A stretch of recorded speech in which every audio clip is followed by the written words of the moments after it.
My history with ARP goes all the way back to the first shop in Chatsworth. And in fact, I was just telling a buddy of mine a story the other day that a friend of mine was having trouble pulling head bolts out of his small block Chevy. And he had some aftermarket head bolts in it, and they were pulling the threads out. And so I went over there because I said, look, I want to understand more about this. So I went over there, and I don't know if Chris was there at the time or not, but whoever it was said, well, here's a stock bolt threaded into this block. Here's an aftermarket bolt, and here's an ARP bolt. And each one had a different feel to it, where the stock bolt was relatively tight, the aftermarket bolt was really loose, the thread engagement was really loose, and then the ARP bolt was rather tight. And he said, well, what it is, it's the overlap of the threads. And so the bolt they all had the same thread style, but the pitch was different, so that the thread overlap wasn't there. And he said, that's why you're pulling the threads out. And I thought, these are the bolts that I need to use on my motor. And that was the beginning of, that was, Lord knows, I don't know, 15 years ago, 20 years ago, something like that. And we just always used ARP stuff because you can't trust the stock stuff. Lord knows how many times that's been in and out of a small block Chevy. And I know we did a little 283 motor not too long ago. It was a motor that I've had forever. And we had to put studs in it because the threads were so weak in the block that it just wasn't anything left. So we had to put studs in it just so it wouldn't pull all the threads out.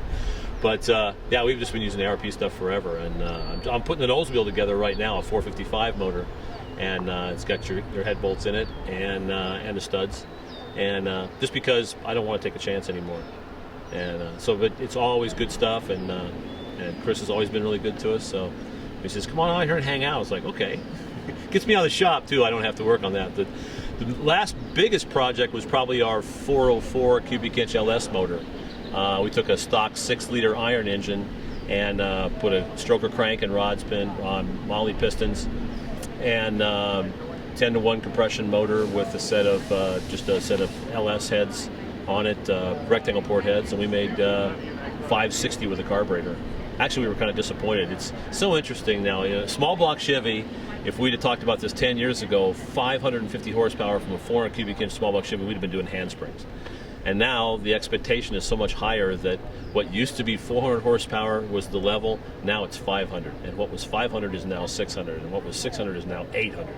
I mean, it's just crazy how these motors have evolved. But I get a lot of grief at the magazine because I'm the one waving the flag on the LS motors. I almost don't want to mess around with the small block Chevys anymore, and the big block Chevys. I want to build LS motors because they make so much more power. So and it's great because you guys have all the fasteners, so it makes it really easy. It screws it all together for me. So I get accused sometimes, how come you keep working with the same companies all the time? I tend to work with certain cylinder head companies, certain camshaft companies, certain fastener companies. Well, there's a reason for it. I always ask the same question to them. I say, okay, why would you want to deal with anybody else other than someone that always consistently delivers, the product is always exactly what you expect or more, and it's there and it's available, and it's at a decent price? Why would you want to do anything else? I mean, my good friend, late John Lingenfelder, I used to get accused of working with him a lot, and I said, well, he would under-promise and over-deliver. So why would you not want to work with a guy like that? It's the same way here. It's like, regardless of the price is almost irrelevant. Does the product do what you ask it to do? Does it perform on a consistent basis? Or if I've got a question, I know I can call and say, here's what happened. I think this is what happened, but I'm not sure. What do you think? And then I get the answers I'm looking for.